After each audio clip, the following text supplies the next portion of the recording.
What's up, you mob? Welcome to this episode of the Goss, where I sit down with my father, sit down with my old man, and talk about this week's Goss. The news, current affairs, what's going on in our lives, everything like that. So these episodes are all about talking about a wide range of different topics to allow you guys to hear all sorts of different vocabulary, to form your own opinions about these topics as well, and to hear conversations, natural conversations amongst native speakers of English and how we interact with one another. Now, if you guys want access to the full videos, the full episodes, the full transcripts, as well as the premium podcast player so that you can listen to the episode and read the text at the same time, don't forget to sign up for the premium podcast at aussieenglish.com.au. And you will also get access to all of that and more if you join the Academy, which includes hundreds of courses, 3 times weekly classes with a real English teacher, amongst many other things. So guys, go check that out. In today's episode, which has been split up into 2 episodes, so you'll probably get one this week and one next week, we talk about a wide range of different topics. We talk about family history and a really interesting story in my family with my father and his parents, how they met. And yeah, I'll let you listen to that story. It's a very interesting one. We talk about New Zealand's Prime Minister and why she is probably the best Prime Minister in the Western world. We talk about Pokies and why they have been shut in Australia and how much money they're saving people every single day at the moment whilst they're closed. We talk about Chernobyl and that there was a massive fire near Chernobyl causing radiation levels to increase like crazy. We also talk about a mutant enzyme that is being used now to break down plastic bottles and help recycle plastics. We also touch on a few of these COVID stories as they're sort of happening in and amongst these other stories we talk about. And then lastly, we talk about a supermarket boss from the supermarket chain called Drake's in South Australia and what he did when a certain hoarder asked for a refund for 5,000 rolls of toilet paper. Anyway, guys, without any further ado, let's get into this episode, kick the kookaburra, and let her rip.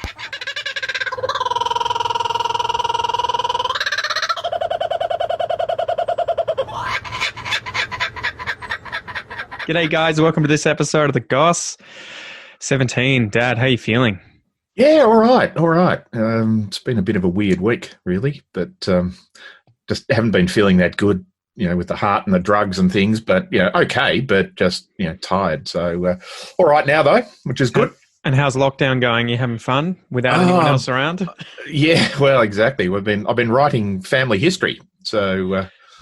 at some stage in the medium to or short to medium term future, you may well get a book of your family history. So, how do you go about that? Tell us a little bit about that, and I guess what got you so interested in family history, and why are you writing a book about it? Well, I've been interested in it for a long time because my grandfather, my mother's father, lived with us when we were kids for the last 10 or so years of his life. And he was always telling stories about his family and so on. And you sort of get sucked into those, old-timer stories. And then when he died, that sort of disappeared for a while. And then my parents both died in their 60s. And I sort of realised when my mother died, and I was only 40 years old, that I'm now the oldest person in the family. Directly, you're directly family, right? Yeah, because you're the oldest of all your siblings. Yeah, other than my half sister, who's 12 years older than me, but of course she has no knowledge of either branch of the family really, because my father left her and her mother when she was a baby. So. Well, I was gonna say, do you want to tell that story? Are you comfortable talking about that on the podcast? Yeah, that's fine. Because it's such an interesting. Be listening to this, so he won't contradict me. Well, you mentioned whatever you're comfortable with, but it definitely was a very interesting story. Because I'll let you tell it. Yeah, well, my father was considerably older than my mother. He was 17 and a half years older than my mother. And he had been married previously. He was married before the Second World War, and then he served in the Air Force during the Second World War for the whole war. And had a baby right at the end of the war, 1945. And then within a year had split up from his wife, and then they were ultimately divorced. And then he came to Australia. And so he really didn't see his wife and child again after she was about 2 years old. And so all we knew as children growing up was that she existed, that he had been married previously and had a child. We knew nothing else about her, and she knew nothing. But I remember after Mum died and getting all of the the family papers and bits and pieces together, and finding his divorce papers from his previous wife, and a photograph of a young child, a young girl, that he carried around in his wallet. And I sort of put two and two together and assumed that must be her. And then I started tracking her down. We knew her name, but it was a reasonably common name. And searching through the British phone book for people of that name, there were 67 people with her name, and I wasn't going to start cold calling everybody on that list. And of course, it may well be that she had remarried and so on. And that was all right. By the time I got to that, I'd already worked out that she had been married. And I knew her married surname, and so I started looking there. But I said that was 67 people with that surname, and so I knew nothing else about it other than that. But I employed a people finder in the UK, and cost me £50, and he found her within a few weeks. Wow. And ended up, we were backwards and forwards with me giving him more information, because the first few things that he tried, he struck out, but ended up finding her, and I ended up calling her and just saying, hey, it was Ron Smissen, who was my father's name before he got divorced. He changed his name after he came to Australia. And was he your father? And she said yes. And it went on from there.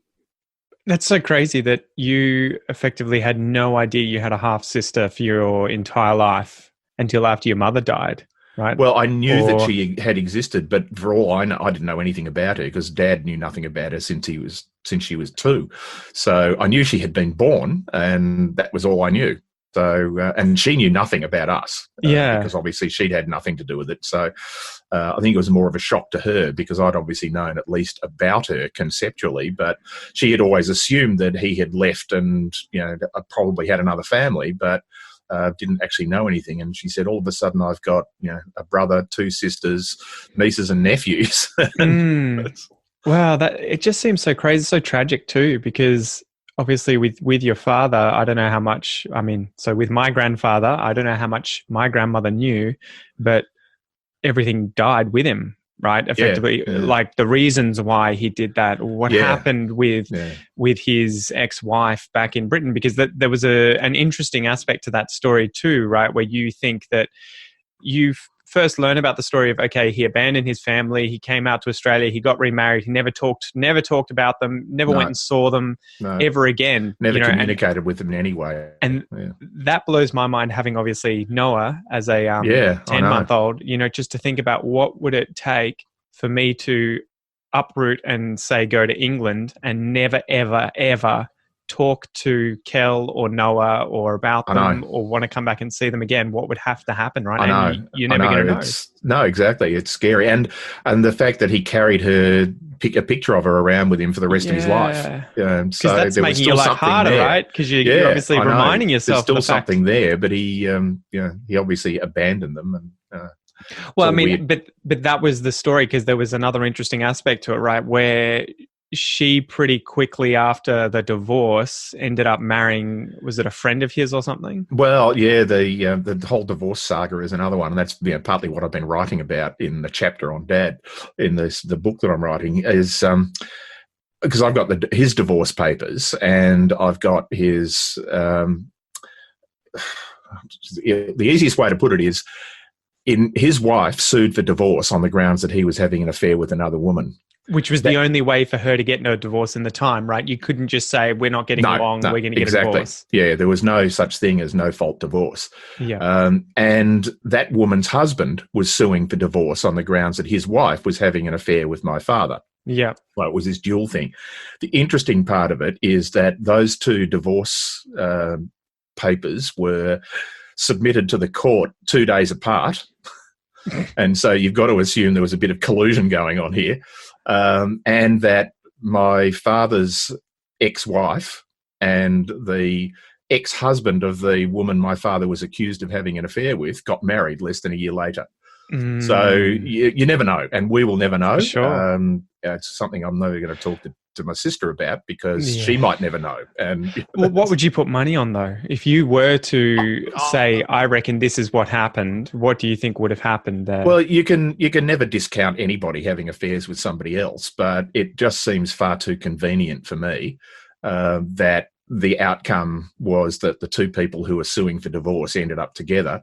But it may well have been that, who knows? I don't know whether they knew each other, whether they were friends or whatever. It might well have been the case. So the three options are that it happened exactly like the papers say it happened.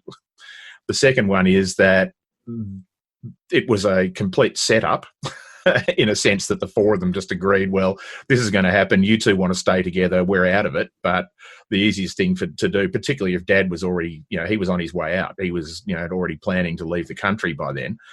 He probably would have said, well, just blame me. I'm I'm out. Or the third one is that it happened just the way they said it happened, and these two just got together afterwards. So we'll never know.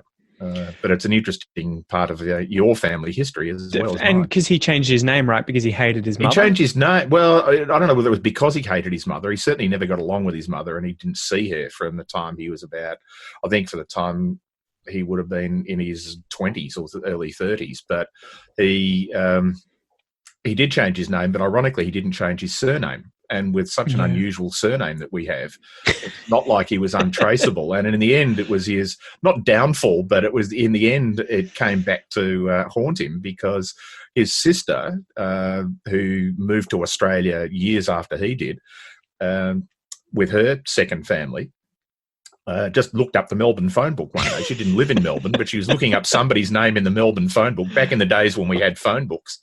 And found a name, Smissen. It was the only one in the Melbourne phone book, but it wasn't, it was C.J. Smissen, whereas his initials were originally R.E. Smissen. And she just rang, and he answered the phone. And so they immediately knew each other. So just if he changed his surname to Smith, nobody would ever have found him. So do you think a big thing about family history and the reason so many people get sucked into it later in life is because people want to know where they've come from, but also that families, once you go back generations, end up being so big that you're almost always likely to find something interesting, right? Oh yeah, you'll always find the sort of either the skeletons in the cupboard or the as your on your mother's side, your mother's doing her family history a lot at the moment, and she's found royalty. You are descendant from William the Conqueror. Yeah, drop some names because Mum keeps coming every other day. And the first King of Scotland. And Rollo so the Viking apparently too. That's you just got everything in there, but that's inevitable once not necessarily that you have a direct line to William the Conqueror, but you're going to be related to a whole lot of royalty and aristocracy as soon as you have one person that you're related to in the medieval aristocracy, because they were so incestuous, not necessarily directly incestuous as in marrying their cousins, but in a sense that they only ever married into other wealthy aristocratic families, and there are only so many of them to go around. So it is pretty weird to think that I'm, related to them. But at the same time, I remember looking up online, how many generations do I have to go back before I'm effectively equally related to every single person in that population at the time, right? And it's something like only 25, 30 generations. Well, I think from the top, off the top of my head, you are the 27th cousin to Prince William, who is the second in line for the king. And so what does that make me, like billionth in line for the throne? So that's, you're right. Yeah. And there will be millions of other people around the world who have the same relationship, but that's it, is what it is. But the other thing about being interested in family history was there's the personal interest of what I'm interested in and what I like and what I think about it. But it's also now looking at it saying, well, I wish that my grandparents had written down more about what they knew, So this is an opportunity for me to write for my grandchildren, for Noah and Isabel and others as they will come. And I'm writing it in the form of a letter to my grandchildren, as in, this is what I know about the family. And they may or may not ever be interested, but at least it's documented for them. Whereas if they are interested and it's not documented, then they've got to do a whole lot of digging, and they can only dig for what has been documented. You can't dig for old family stories. So, yeah, it is interesting. I don't know. I've only recently felt the pull towards learning more about family history, but I think that's coupled with wanting to learn more about Australian history. And once you get into it and you start learning about the stories of people's lives, and you realize just how many billions of people have lived interesting lives in the past, right? And it's just, it's funny how it takes you probably past your 30s, right, before you start really caring about your family's history or about history in general. You don't find many young people who are like, yeah, I just love early Australian history. Yeah, I just want to know about what my great-grandparents were doing. Yeah. But I wanted to talk about this today before we get into the news. Do you think, when I was interviewing Adam Courtney about his book, The Ghost, Dropper, and the Bounty Hunter, which I think is up over here somewhere anyway. Yeah. But he was saying he would always fight with his father, Bryce Courtney, who's a famous Australian author who wrote a lot of historical fiction. Yeah. About whether or not fiction is better than reality. Yes, about the non-fiction. And I want to know your 2 cents on this, because mine is that I think now I'm much more interested in real stories and non-fiction and history than fiction itself, because they tend to be much more fascinating, much more complicated, mostly grey, not black and white. And I think that's probably something where you have those 2 kinds of people, those who can sort of reconcile and deal with that complexity and that difficulty of digestion of those sorts of stories. And then those who are like, I want everything tied up in a nice little pink bow. I don't want to be left at the end of a story thinking, what did I just read? Who's bad? Who's good? Questioning myself. I want to know, that's the villain, that's the good guy. So yeah, long question, but do you think fiction's better than non-fiction, or vice versa? Look, I think there's a place for both. Some of my favourite Australian stories have come from what I would call faction. And that is people who are writing fiction, but they are incorporating actual events and real people into it.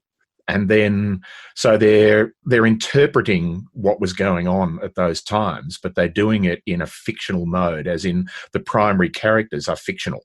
I guess it gets difficult too with that, because it's a kind of continuum, right? Yeah, because it is. You have everything from where, okay, we have the dot points of what happened in this story, but we don't have conversations. We don't have exact, interactions, but we'll insert those, all the way to something like Game of Thrones, where it's kind of like, this is 90% fiction, but you can see 10% it's inspired by real events, but they don't reference those real events. Yeah, but you can tell, okay, so this guy's obviously a massive history buff in Britain. Yeah, exactly. And he's just based all of these stories and interactions on characters or events in real life. Yeah, because, I mean, there's one series of books which I'm always reluctant to start a sentence with "you should," but you should read, by Vivian Stewart. It's a 12-book historical saga on basically one family who came to Australia in the First Fleet, or one of them came to Australia in the First Fleet.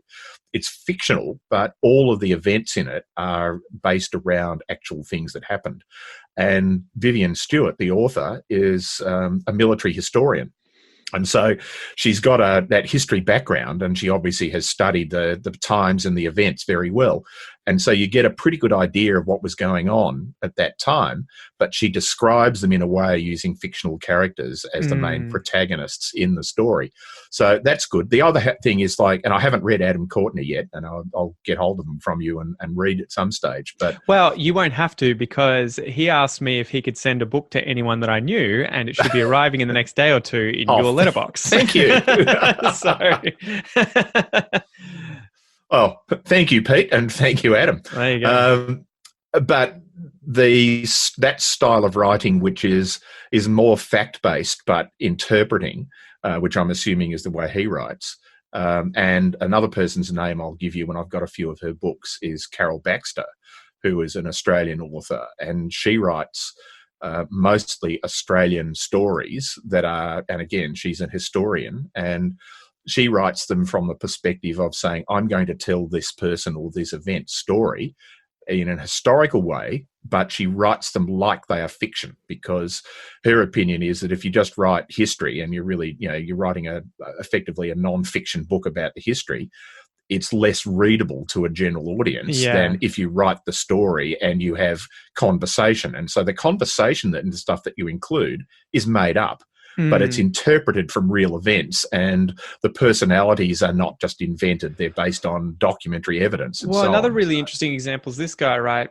Peter Fitzsimons, who writes a lot of books about Australian history, and he gets the diaries and, the letters and everything. This is a book behind me that you gave me for Christmas, I think. Yes. And the interesting thing he does is he'll change everything into the present tense as if it's being spoken in the moment and you're on the journey. And that's what Carol Baxter does. Yeah, she writes it. It reads like fiction, but it's all factual. So so where do you sort of sit on that continuum then? Okay, it's not black and white, and it's a continuum. I like all of it.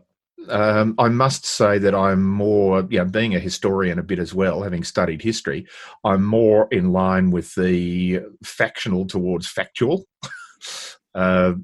Fiction's fine, and I don't mind fiction, but what I find irritating is where fiction is effectively grabbing bits of history but not paying any attention to whether their history is correct or not. They drop into events and they refer to things, but they get them wrong or they misinterpret and those sort of things. It's a bit like my opposition to science fiction, where the science is wrong.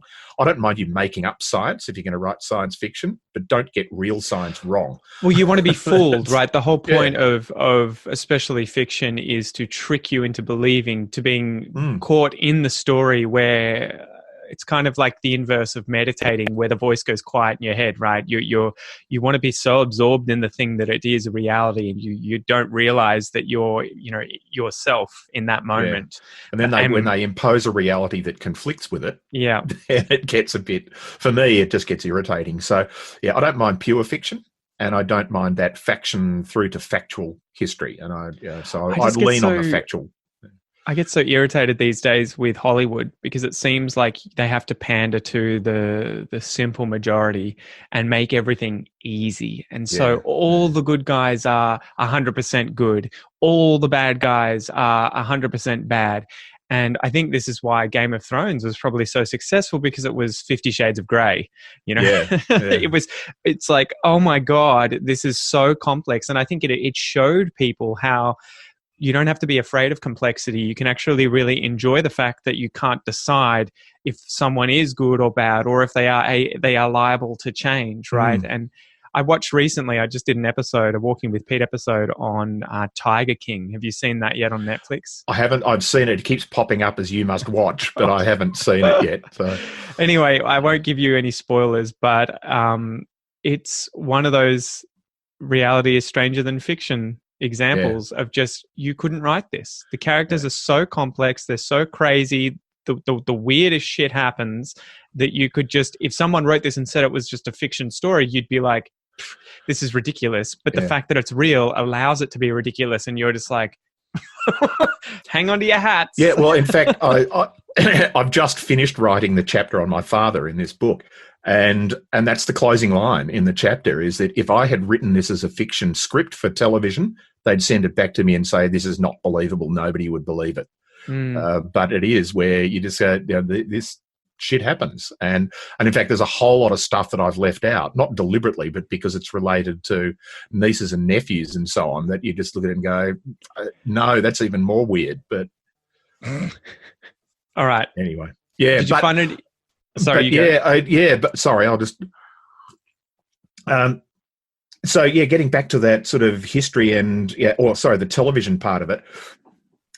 One of the things that, as you say, I like about television is if it, even for TV, like soap opera type TV, and I'm hooked on Heartland, the Canadian TV series set in the foothills in Alberta. And it's nicely written, and even the characters say it's good, wholesome television. You know, there's no violence, there's no sex, there's no murder or whatever. There's a lot of implied bits of all of those. Yeah. But all of the characters are flawed. Yeah. And so there is constant conflict because they screw up. And so you can write that sort of middle of the road family stories, but write them in an interesting way. It doesn't have to be that everything is over dramatic or, you know, violent. G'day, mate. That was the first half of this episode of The Goss. If you would like to continue watching or continue listening to this episode, make sure that you sign up for the premium podcast or Academy memberships at aussieenglish.com.au, where you will get full access to these entire episodes of this series and much, much more. You can go check that out using the links below, or just go to aussieenglish.com.au. Once again, thank you so much for joining me, mate, and I will see you next time. Peace.